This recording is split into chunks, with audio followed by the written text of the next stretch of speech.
Hi there. This is now a little video about how to use this micropipette. This is from CAPP. There are numerous other companies who make pipettes. The basic operation procedure is the same.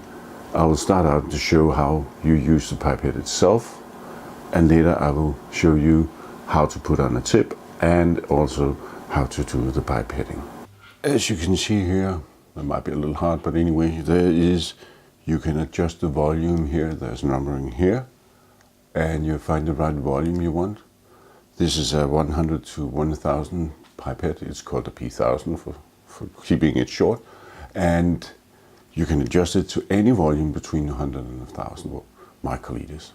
Don't go above, don't go underneath. It will ruin the pipette. When you find the right volume, here on the, you can lock so that the volume won't change when you operate the pipette. So there's a little lever here you can press down and it's locked. And now your pipette is almost ready to be used.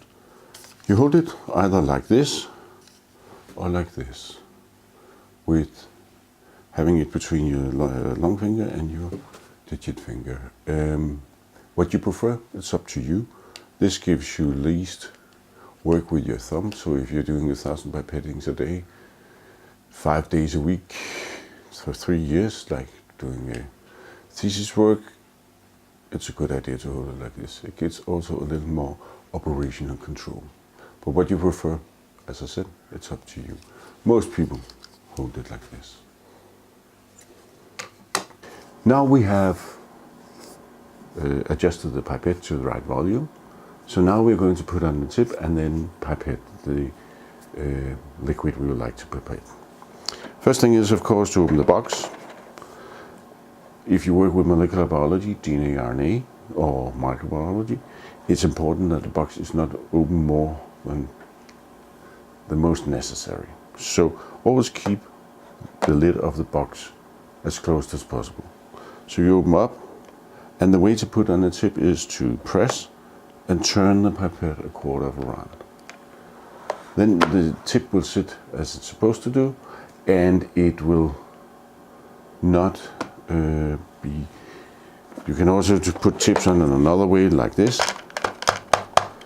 and that ruins the calibration and also makes it possible for aerosols within the pipette to move up into the pipette. You don't want that.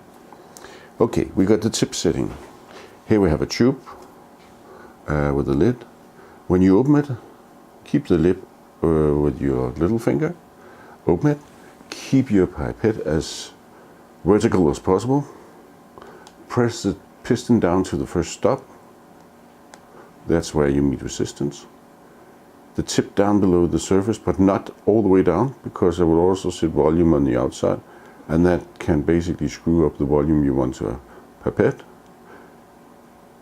Leave the piston, but very slowly in one firm movement, like this. Put on the tip, the lid on the tube, and we're ready to throw out the liquid again. Let's say we have found another tube, and we put it back. Press again, and then to the first stop, and all the way, so you empty it completely. Important when you pipette, always keep your pipette as vertical as possible. Do not tilt it, and especially holding like this, the liquid can run into the pipette and the pipette is ruined. And a final thing, when you want to get rid of the tip for the tip box to throw out, you simply press this part of the pipette and it gets off. Thank you.